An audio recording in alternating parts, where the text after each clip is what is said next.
넷째 주 토요일에는 세대 통합 새벽 기도회로 모이고 또 다섯째 토요일이 있을 때에는 저희가 찬양 새벽 기도회로 올해 했습니다.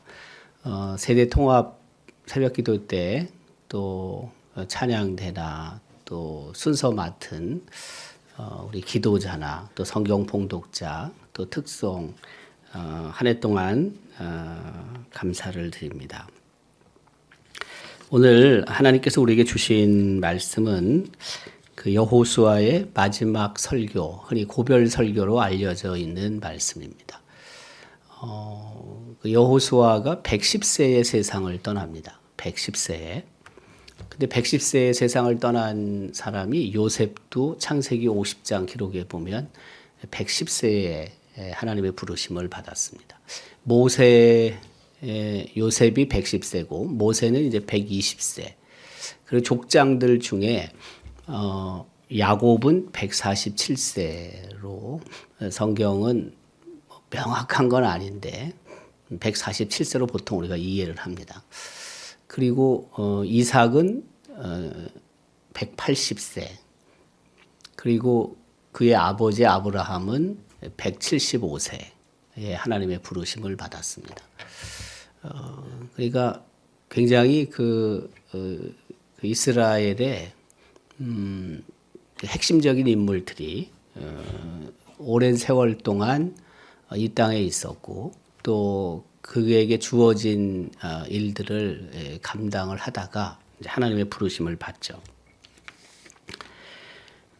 그 마지막 설교에 유명한 게 뭐냐면은 이제 모세의 마지막 설교, 모세의 고별 설교도 신명기에는 이제 3편이 기록이 되어 있습니다.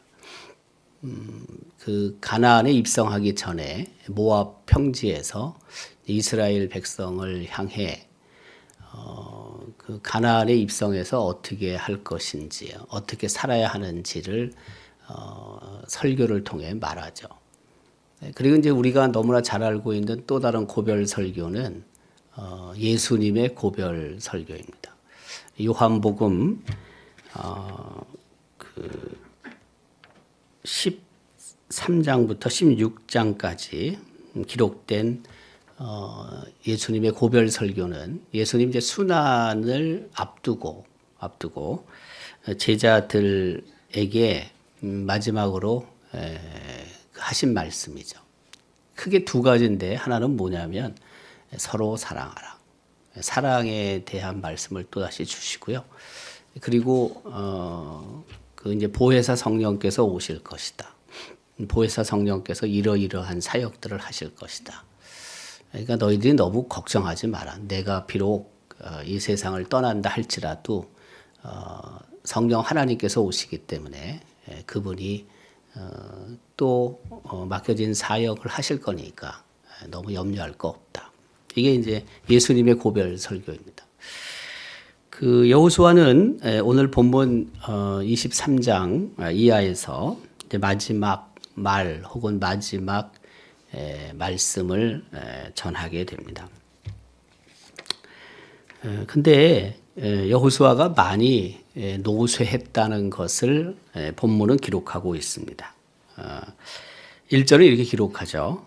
여호와께서 주위의 모든 원수들로부터 이스라엘을 쉬게 하신 지 오랜 후에, 그러니까 이스라엘에게 안식이 있었다는 것입니다. 오랜 세월 동안 쉬게 하신 후, 이것도 학자들마다 이제 여러 그 성경에 있는 정황들, 맥락들을 가지고 찾아보면 이제 그렇게 해석을 하는 거죠. 그 여호수아가 가나안에 입성한 지 한 30년쯤 지났다. 30년쯤 지났다고 생각을 하고요. 그리고 이제 가나안 정복이 거의 끝난 게 뭐 한 7년에서 가나안에 입성한 지 한 7년부터 한 16년 정도로 학자들은 보통 생각을 하는데 7년으로 잡으면은 30년이니까 한 23년이 경과된 거고요.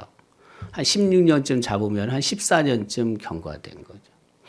그러니까 그 전쟁이 완전히 다 끝난 건 아니지만 큰 전쟁들이 다 끝났기 때문에 비록 이제 국지적인 싸움이 좀 있다 할지라도 한 7, 8년 동안 가서 웬만한 거 다 끝냈으면은 한 23년 혹은 22년 정도는 그 이스라엘의 전쟁이 더 이상 큰 전쟁이 없으니까 그 안식이 있었다 그런 의미고 한 16년 정도 동안 계속 전쟁이 어쨌든 있었다 그러면 한 14년 정도 동안은 그래도 그 이스라엘 땅에 가나안 땅에 이스라엘 백성이 큰 전쟁 없이 그 시간을 보낼 수 있었다는 거죠.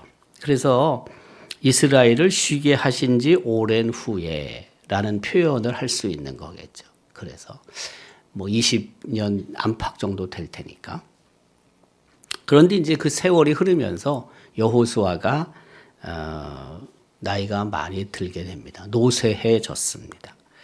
그래서 이제 2절에 여호수아는 자신이 이 세상을 떠날 거라는 것을 이제 직감을 했던 것 같습니다. 그래서 이스라엘 온 회중의 장로들 그리고 수령들, 제사장들 그리고 관리들을 부릅니다. 그 2절 끝에는 기록하죠. 나는 나이가 많이 늙었도다. 이때가 꼭 110세인지 아니면 110세보다 조금 앞선지는 잘 모르지만 어쨌든 뭐 거의 그 정도쯤 됐다고 봐야 되겠죠. 네. 뭐 건강하게 아무리 그 있다가 하나님의 부르심을 받는다 할지라도 연령이 뭐 나이가 110세인데 굉장히 이제 많이 노쇠한 상태라고 볼 수 있겠죠.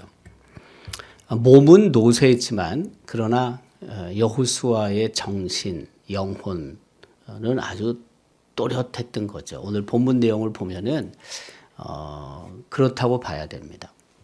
왜? 그가 3절 이하에 하는 말씀을 보면은 뭐 그냥 정신적으로나 뭐 이런 부분으로 봤을 때 믿음적으로 봤을 때 전혀 하자가 없어요. 아주 분명한 하나님의 말씀을 선포하고 있거든요. 3절은 이제 그렇게 얘기를 하는 거죠. 지금까지 쭉 내가 지내오면서 이러이러한 것을 나는 느끼고 이러이러한 것을 나는 기억한다는 겁니다. 그게 뭐냐면 하나님께서 우리 이스라엘 백성을 위해 싸우셨다. 우리가 수많은 전쟁을 치렀는데 우리가 싸운 게 아니라 실질적으로 하나님이 싸우셨다. 그래서 하나님이 우리에게 승리를 주셨다. 그 여호수아가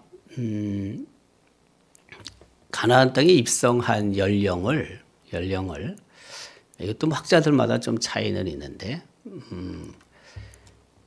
그 한 90여 세로 보거든요. 90여 세. 그리고 그 가데스 바네아에서 정탐꾼으로 가나안 땅에 들어가게 되잖아요. 12명의 정탐꾼 속에 여호수아도 있고 갈렙도 있는데 이제 갈렙보다는 여호수아가 한 10년 가까이 그 연배가 높은 것으로 보통 생각을 합니다. 그래서 그 가데스 바네아에 들어갈 때 그러니까 출애굽해서 한 2년 정도 가까이 됐던 해거든요. 그게. 그리고 나머지 이제 한 38년 동안 광야를 헤매다가 들어가는 거거든요. 그때 나이가 가데스 바네아에서 그 정탐하기 위해 가나안 땅에 들어갔던 나이가 여호수아가 한 53세 내외로 보통 생각을 합니다. 53세 내외. 그리고 이제 38년이 지난 거잖아요. 광야를 막 헤맸단 말이에요. 38년 동안.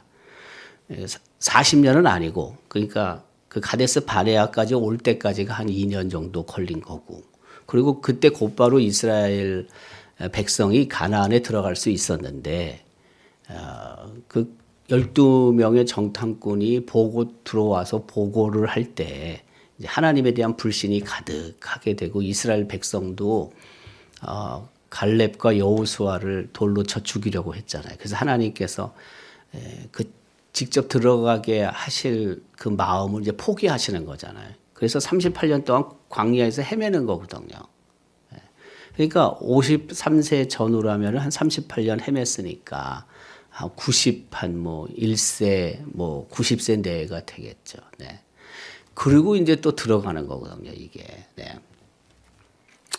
그래서 지금 이 상황들이 여호수아는 수없는 전쟁을 치룬 거예요. 엄청나게 많은 전쟁을 치룬 거거든요. 광야에서도 여러 전쟁이 있었고, 그리고 또 가나안 땅에 입성해서도 전쟁을 치렀지 않습니까? 그러니까 그 여러 전쟁들을 이제 자기가 회상을 하면서 느끼는 게 뭐냐면, 우리가 별 볼 일 없었는데 사실 오합지졸이죠. 이스라엘 그 백성의 군대라는 것이. 근데 우리가 승리할 수 있었던 이유는 다른 데 있지 않다. 그 요인은 하나님이 우리를 위해 싸우셨기 때문에 우리가 승리했다. 이렇게 최종적으로 얘기를 하는 거죠. 왜냐하면 여호수아는 광야에 들어와서부터 지금 죽기 전까지 전쟁을 치를 때 언제나 앞장서 있었거든요. 그 아말렉과 전쟁을 할 때도 나오자마자 아말렉과 광야에서 전쟁을 하잖아요. 그때 그 아론과 훌이 모세의 양팔을 높이 들면 그 전세 자체가 이스라엘이 유리하게 되고, 그리고 힘이 빠져갖고 내려가면 아말렉이 또 유리하게 되고 그랬잖아요. 그때 그 밑에서 싸운 사람의 대표적인 인물이 여호수아라고요. 그러니까 여호수아는 광야 40년뿐만이 아니고 가나안 땅에 들어와서도 전쟁을 치를 때 거의 앞장서 있던 사람이거든요. 그러니까 전쟁에 대해서 누구보다 잘 아는 거예요. 이스라엘의 전력에 대해서는 누구보다 잘 알고 있는 사람이라는 거예요. 사실 싸워보면은 이스라엘이 잘 안 되는데, 근데 어쨌든 하나님께서 도와주셔서 이스라엘이 승리하게 됐다는 걸 잘 아는 거죠. 그래서 이렇게 고백하는 거죠. 너희의 하나님 여호와 그는 너희를 위하여 싸우신 이시다. 그래서 승리가 있었다는 것입니다. 그게 이제 4절도 이렇게 기록하고 있죠. 이어지죠. 보라, 내가 요단에서부터 해지는 쪽 대해까지의 남은 나라들과, 그렇죠? 이미 멸한 모든 나라를 내가 너희를 위하여 제비 뽑아 너희의 지파에게 기업이 되게 했다. 이 땅을 이제 동서를 지금 얘기하고 있는 거거든요. 요단 쪽과 대해, 이건 지중해를 말하는 거거든요. 그러니까 요단강 쪽은 동편인 거고 지중해 쪽은 서편이거든요. 그래서 해 지는 쪽 대해, 서편이니까 지중해가 다 차지하게 하셨고, 또 차지하지 못한 것이 있더라도 그것을 하나님께서는 제비를 뽑아가지고 지파들에게 이렇게 분배하게 하셨다는 거예요. 미리. 네. 그리고 이제 5절에는 너희 하나님 여호와 그가 너희 앞에서 그들을 쫓아내사 너희 목전에서 그들을 떠나게 하셨다. 너희 하나님 여호와께서 너에게 말씀하신 대로 너희가 그 땅을 차지할 것이다. 네. 아직 차지하지 못한 것도 조금 있긴 하지만 그 하나님께서 결국에는 차지하게 하실 것이다. 정복하게 하실 것이다. 왜요? 하나님이 싸우시는 전쟁이니까. 전능하신 하나님께서 싸우시는 전쟁이니까 패배할 수가 없다는 겁니다. 그 여호수아가 마지막 말을 이렇게 백성들에게 혹은 백성들을 대표하는 그 장로나 수령이나 재판장들이나 그리고 관리들에게 하고 있는 거죠. 기억하라는 것입니다. 한마디로 뭘 기억하냐면 하나님이 우리를 위해 싸우셨다. 앞으로도 여전히 하나님은 이스라엘을 위하여 싸우실 것이다.